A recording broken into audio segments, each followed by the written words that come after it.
Hey everyone, it's me Anjali Verma and welcome to my channel. So today's video is going to be 15-day strategy video. So many of you had commented for this video, इसीलिए I'm uploading this. Also जो syllabus videos हैं वो आपको channel पे मिल जाएंगी, जितनी भी videos हैं वो सब मैंने ऑलरेडी प्रोवाइड कर रखी हैं चैनल पे. मैथ्स का कंप्लीट सिलेबस मैंने करा रखा है. ऑल्सो सैम्पल पेपर वीडियो आपको मिल जाएगी. फिजिक्स के सारे MCQs की वीडियोज़ आपको मिल जाएंगी. ऑल्सो केमिस्ट्री के 2 चैप्टर्स बचे हैं जिनके 1 शॉट अपलोड होने हैं, तो वो जल्दी अपलोड हो जाएंगे. इसके अलावा फिजिक्स के 4 चैप्टर्स बचे हैं फॉर 1 शॉट वीडियो. तो अगर आपको 1 शॉट वीडियोस चाहिए हैं तो कमेंट कर देना. I will provide all the videos and I am really sorry जिनके मैं रिप्लाई नहीं कर पा रही हूँ इंस्टाग्राम पे या कमेंट सेक्शन में, बिकॉज मेरे खुद के कॉलेज जो हैं वो खुल चुके हैं एंड इसीलिए मुझे बिल्कुल टाइम नहीं मिल रहा है. So coming back to the video, आज हम बात कर रहे हैं 15 डे स्ट्रैटेजी के बारे में.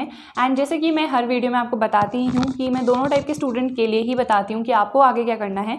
एंड एक होते हैं ऐसे स्टूडेंट्स जिन्होंने कुछ भी नहीं पढ़ा है, सेकंड ऐसे स्टूडेंट्स जिन्होंने काफ़ी अपना सिलेबस कर रखा है. अब कई तो ऐसे होंगे जिन्होंने कुछ भी नहीं पढ़ रखा होगा, उन्हें सिर्फ पास होना होगा. कई ऐसे स्टूडेंट्स होंगे जिन्होंने 30-40 कर रखा है बट उन्हें भी अच्छा स्कोर करना है. कई लोगों ने 70-80 कर लिया होगा एंड अब उन्हें क्या करना है. एंड कई लोगों ने कई बार रिविजन कर लिया होगा 3 to 4 टाइम्स, अब उन्हें क्या करना है. सो सब हम इसी वीडियो में डिस्कस करेंगे.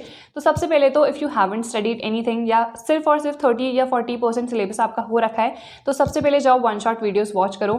लंबे लंबे लेक्चर्स देखने की जरूरत नहीं है, 1 शॉट जाओ एंड उसे वॉच करो, उससे सारे कॉन्सेप्ट्स वगैरह क्लियर हो जाएंगे. देन उसके बाद आपको सीधे जाना है चैप्टर वाइज बुक पे. कोई भी चैप्टर वाइज बुक उठाओ एंड उससे क्वेश्चंस वगैरह प्रैक्टिस करो. एंड अगर आप मुझसे पूछो कि एक चैप्टर में कितने टाइम हमें लगाना है, तो 2 से 3 घंटा इनफ है. 1 घंटे में आपका चैप्टर कंप्लीट हो जाएगा. देन उसके बाद जो चैप्टर वाइज आपके क्वेश्चंस वगैरह हैं उन्हें प्रैक्टिस करो. देन उसके बाद जब आपका ये सब हो जाएगा तो आपको सैम्पल पेपर्स प्रैक्टिस करने हैं. अब सैम्पल पेपर्स या PYQs मैंने बता दिया, PYQs पे टाइम अपना वेस्ट मत करना, आपको सीधे करने हैं सैम्पल पेपर्स प्रैक्टिस. बिकॉज इस बार आपका सब्जेक्टिव पेपर नहीं आने वाला है, आपके ऑब्जेक्टिव टाइप क्वेश्चंस आएंगे. तो it's better you prepare the sample papers. And sample paper के लिए अगर आपको बुक रिकमेंडेशन चाहिए है for class 12, so this is the book जो कि ओसवाल पब्लिशर्स की है. एंड इसमें आपको सारे ही MCQs मिल जाएंगे, आपको अलग अलग बुक्स लेने की जरूरत नहीं पड़ेगी. इसी में आपको PCM along with English and physical education सबके सैम्पल पेपर्स मिल जाएंगे. 6 to 7 सैम्पल पेपर्स इस पर्टिकुलर बुक में गिवन है. मैथ्स का जो मैंने आपको सैम्पल पेपर सॉल्व कराया है वो इसी बुक से है, so it's highly recommended. Link मैं डिस्क्रिप्शन बॉक्स में आपको प्रोवाइड कर दूंगी, सो आप डायरेक्टली जा सकते हो एंड वहाँ से परचेस कर सकते हो. थोड़ा सा स्क्रॉल डाउन करना, आपको क्लास 12 की भी बुक्स मिल जाएंगी. So coming back to the video, अगर आपको PYQ से सैम्पल पेपर्स में से चूज़ करना है तो ऑब्वियसली सैम्पल पेपर्स आपको चूज़ करने हैं. अब इसमें भी एक चीज़ है कि एक दिन में एक सब्जेक्ट करें या फिर एक दिन में बहुत सारे सब्जेक्ट्स लेके चलें, तो आपकी मर्जी है. मैं हमेशा ये करती थी कि चाहे मेरा बहुत सारा सिलेबस भी बचा है ना, बट स्टिल मैं एक दिन में कंप्लीट एक ही सब्जेक्ट पे ध्यान देती थी. एक ही दिन में सपोज मैंने 2 चैप्टर कर लिए उसी पर्टिकुलर सब्जेक्ट के या 3 चैप्टर कर लिए, मैं ये नहीं देखती थी, मैं खाली देखती थी कि हाँ मुझे करते जाना है एंड जितना हो सके मैं उतना एक दिन में ट्राई करती थी कि मैं कवर अप कर सकूँ. तो आपकी मर्जी, अगर आप 2-3 सब्जेक्ट एक दिन में मैनेज कर सकते हो. अदरवाइज मैं यही रिकमेंड करूँगी कि एक सब्जेक्ट एक टाइम पे करो एंड कंप्लीट उसी दिन में. जैसे आप फिजिक्स में आपने स्टार्ट कर दिया है तो देखो कि 2-3 चैप्टर अगर आप एक दिन में कर सकते हो तो इट्स वेरी गुड, तो वो एक ही दिन में आप कर सकते हो. एंड बाकी 2 से 3 घंटे यार देने ही पड़ेंगे एक पर्टिकुलर चैप्टर को, बिकॉज आपको 1 शॉट भी देखना है एंड नोट्स आपको बनाने की जरूरत नहीं है. मैंने सारे नोट्स वगैरह सारी ही चीज़ें आपको मेरे चैनल पर मिल जाएंगी. डायरेक्टली आप मेरे चैनल पर जा सकते हो, जितनी चीज़ें हैं सब डाउनलोड कर सकते हो. न्यू नोट्स भी अपलोडेड हैं, प्रीवियस नोट्स जो कि मेरे खुद के नोट्स थे वो भी मैंने अपलोड कर रखे हैं. MCQ वीडियो 1 शॉट सब आपको मेरे चैनल पे मिल जाएगा. देन अब कई लोग का ये क्वेश्चन भी हो सकता है, मुझे बहुत मैसेजेस भी आए थे कि बिकॉज अभी हमारे पास सिर्फ ऑलमोस्ट 15 डेज भी नहीं है, बहुत कम दिन आपके पास बचे हैं. तो इस केस में हमारे पास प्रोजेक्ट्स भी हैं, असाइनमेंट्स वगैरह आपको स्कूल से मिल रहे होंगे, प्रैक्टिकल वर्क में भी. तो ये सब के साथ हम अपनी पढ़ाई कैसे मैनेज करें. तो ऑनेस्टली यार ये पूछने की आपको ज़रूरत नहीं है, हर किसी को खुद से ही मैनेज करना पड़ता है. किसी ना किसी तरह से आपको मैनेज करना ही पड़ेगा. हम जब क्लास 12th में थे हमें इतने असाइनमेंट्स मिलते थे, हमारी तो पूरी कॉपी चेक होती थी कि प्रॉपर नोट्स बने हैं या नहीं, और शॉर्ट नोट्स नहीं चलते थे, प्रॉपर नोट्स बनाने पड़ते थे. तो हमने सारा मैनेज कर रखा है, तो आपको भी मैनेज करना ही पड़ेगा. एंड बाकी अगर आपको ट्यूशन्स जाना है तो जा सकते हो, नहीं जाना है तो सेल्फ स्टडी से हो जाता है. कोई भी वीडियो उठाओ, 1 शॉट देखो एंड उसके बाद जो MCQ वीडियोज़ हैं उन्हें वॉच करो एंड उसके बाद खुद से प्रैक्टिस करना स्टार्ट कर दो. अब यहाँ पर टाइम मैनेज यार बहुत ज़्यादा इंपॉर्टेंट है कि आप टाइम मैनेज करो. जो फ़ोन वगैरह है उसे अवॉइड कर दो. स्लीप पे कोई भी आप ये मत करो कि 5 ही घंटे सोना है, 4 ही घंटे सोना है. मैं पर्सनली अपने 8 घंटे घंटे की स्लीप लेती हूँ अभी भी, एंड पहले भी लेती ही थी।